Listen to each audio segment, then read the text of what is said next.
Thank you. I want to take a look at some of the key Senate races undecided at this hour. Let's begin in Georgia. This could be the change. I mean, this could be the critical race that changes control of the Senate. You can see Raphael Warnock with 49.3% and Herschel Walker with 48.6%. We've got 98% of the vote is in. You have to know that this thing, if these numbers stay the same, or if Raphael Warnock does not get to 50% or over, that this will go in for a runoff election in December. Moving on now to Arizona, where Senator Mark Kelly leads Blake Masters. You can see in the top left-hand side of your screen, 53% of the vote in. It means a large part of Maricopa County, which is the largest county in Arizona. It is also where Blake Masters would find a great number of his votes. So this is not over by a long shot, but you can see in the early running that Mark Kelly has a substantial lead. We're being told by Arizona officials we may not get a call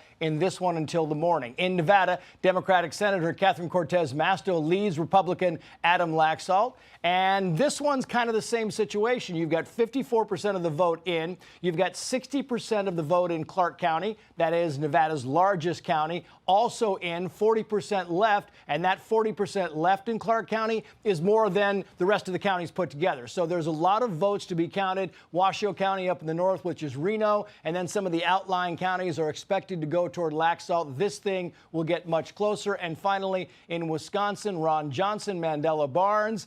This one, a nail-biter. Right now, you have Ron Johnson leading this race. We hope to have a call in this one sometime in the hour, and that would change the dynamic. Meantime, let's bring in Democratic strategist Kevin Walling and America's First Policy Institute Chief Communications Officer Marc Lauder. Again, gentlemen, thank you both. Marc, to you first, because I want to pick up on something Jason Chaffetz said to me talking about the leader, Kevin McCarthy, and how some people in his party might want to challenge him for the speakership. Yeah, I don't know if I necessarily see that happening. I mean, let's remember, one of the big things for the leader is not only directing floor traffic, but also raising money. And Kevin McCarthy raised like $500 million, one of the most prolific fundraisers. His team is amazing. Each one of those members probably benefited in some way from that war chest. He's also very big on the campaign trail. So while you might get some public posturing, I think it's probably more for committee assignments, leadership positions. I know Jason obviously knows the House much better than I do, but he's so strong, and I don't see a someone else of equal stature that could step up and give him a real big challenge. Yeah, I want to go back to Pennsylvania as well, Kevin, because, you talk to Selena Zito, and she's like, hey, listen, Pennsylvania, you got to remember that just 2 months ago, right? 60 days ago, you had Mehmet Oz, who was down 18 points to Fetterman. And they had 40 days of early voting there, mail-in voting and early voting. And so if you were expecting this to change on one debate, good luck. Well, he certainly closed the gap. And I think not just interestingly enough with the Senate race, the down ballot congressional races where you didn't see Republicans pick up a single seat in the Commonwealth of Pennsylvania really harmed their chances for blowing it out of the water with this red wave. So it just didn't have implications for Pennsylvania in terms of that Senate race, but also those down ballot races as well. But to Mark's point, I think, not just Kevin McCarthy's ability to fundraise, but we've got to remember, he was in charge of recruiting in 2010. So a lot of those senior members now owe their loyalty to Kevin McCarthy. I think he'll be fine because, again, who will be the alternative? You can say, oh, he might not have the votes, but you got to have someone that steps up to run against him, and we'll see if someone materializes. What's chore one on day one if the GOP controls the House? What would you recommend that they do? Do they just stop everything the Biden administration wants to do, or do they try to put forth some things that they want to achieve? Well, we've been working with them, and so there's the America First agenda. That will not stop. Top 3 issues that I think the House, and you'll see them probably be House Bills 1, 2, and 3, are energy, immigration, and crime. Yeah. Border security, very important.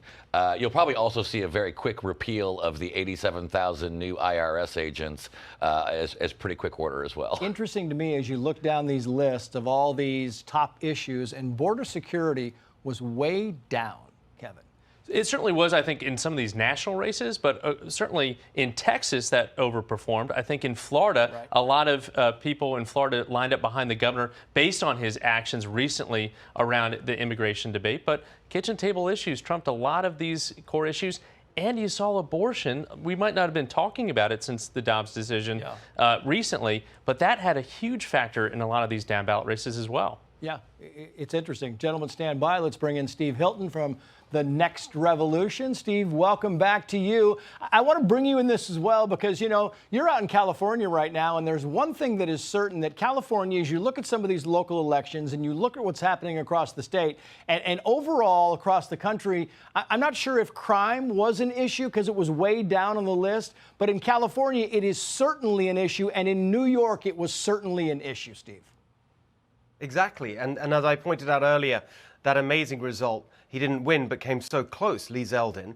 And in California, we could be seeing one of the biggest stories of this election, which is potentially the defeat of Katie Porter, one of the biggest stars in the Democratic caucus within the House of Representatives. That race is on a knife edge. The latest number here, 50.28% for her. Her Republican challenger, Scott Ball, 49.72. It's about 0.5%. And usually the vote as it progresses through the night is better for the Republicans. So that could be an amazing result. You're also seeing some really encouraging results in the state legislature for Republicans. So I think people are just sick of this mismanagement of these blue states. You see it in New York, you see it in California, and by contrast, you see people voting in droves for effective, competent management delivered by Republicans, most notably in Florida, also in Texas. And that also brings me to another story that I think we should mention. Some of the biggest most high-profile candidates on the Democratic side losing quite comprehensively. Of course, in Texas, Beto O'Rourke losing again. In Georgia, Stacey Abrams losing again. These are real stars built up by the Democrats and their media supporters, not cutting it at all with the actual voters. Yeah, and we should point out that Stacey Abrams actually conceded this time, so she can't really That's say a miracle. She can't really say that she's the governor anymore. You look at these issues, Steve, and I wonder if you think the whole concept. The Wall Street Journal had a big headline of the white suburban women moving toward the GOP. Did you see that? Well, we haven't seen all the demographic breakdown. Remember that we've still got results to come because of this complete mismanagement of so many of the election systems by the Democrats. They've endlessly mucked around with our elections, which means that it'll be days, sometimes weeks before we get full results, and therefore the full demographic breakdown. And so I think it's clear that there's a big realignment going on, and the Republicans are becoming, in a phrase that I've been using for many years now, a multiracial working class coalition. That's going to be incredibly important in the long term. Yeah. And I think that the gender gap is something we'll definitely want to pay attention to. It's not clear to me where that stands right now. Yeah. And I think that to draw these sort of broad brush conclusions that this has been, as I was saying earlier, this is some kind of disaster for the Republicans, a triumph for the Democrats. Well, it's certainly not as good of a night as anyone was expecting for the Republicans, but there are certain things that can be Republicans could have grounds for optimism for. But overall, what's the story here about what's going on in politics across the country? And I think that it will mean, as I said earlier, that the Democrats will continue this journey towards the far left right across the country. And I don't think that's going to be helpful to them in the long term at all. Yeah, and I want to bring in Kevin Walling in this. Kevin, do you think that's a fair assessment? Do you think the Democrats will continue on this path? Do you think they feel like this referendum is good news for them? Well, certainly we have to see how this shakes out in its entirety. If Democrats control the Senate, then there's going to be a lot more negotiations back and forth.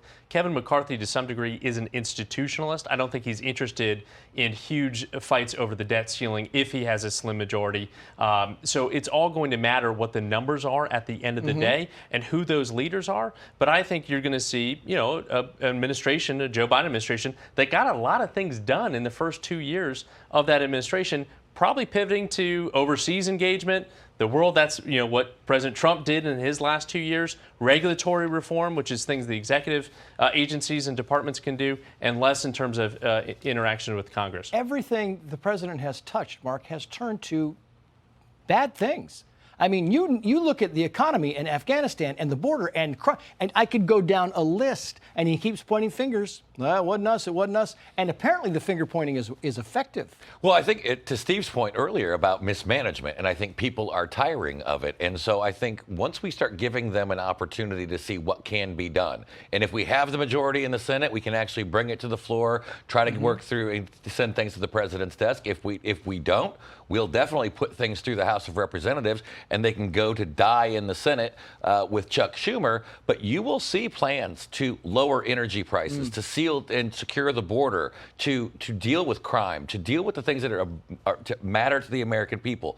What the Democrats do with it is going to be another thing, and how they balance the needs of the squad, the progressives that really control the energy of their party. Yeah. It's going to be a very difficult balancing act. Is Steve Hilton still around?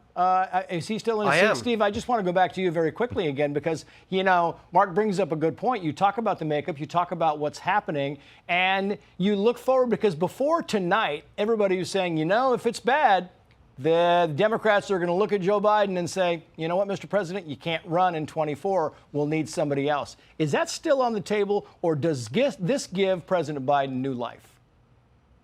Absolutely. I'm not sure life is exactly the word you'd use to describe anything connected with Joe Biden at any time. But look, I think it absolutely will confirm his belief, especially in the context of any announcement by Donald Trump that he's going to be running again in 2024. Biden has this almost mystical belief, it seems, according to the reports, that he's the only person that can possibly beat Trump.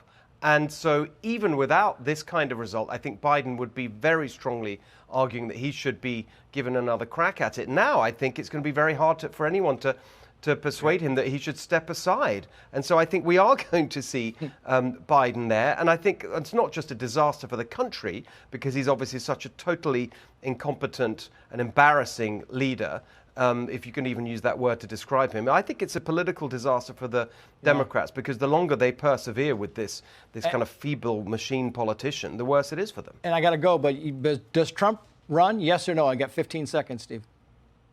I think he's made that pretty clear. And so I think what you could be looking at here is a rematch, which a lot of people have been predicting. Yeah. It looks like it's much more on the cards tonight than it was, let's say, yesterday. Kevin Walling, does he run? I think Trump wins, and I think Joe Biden had a great night tonight, all things considered. Probably the best midterm year of any president since George H.W. Bush. Mark Lauder, does he run? Trump runs, and Joe Biden has a record this time he did not have last time. Gentlemen, thank you all.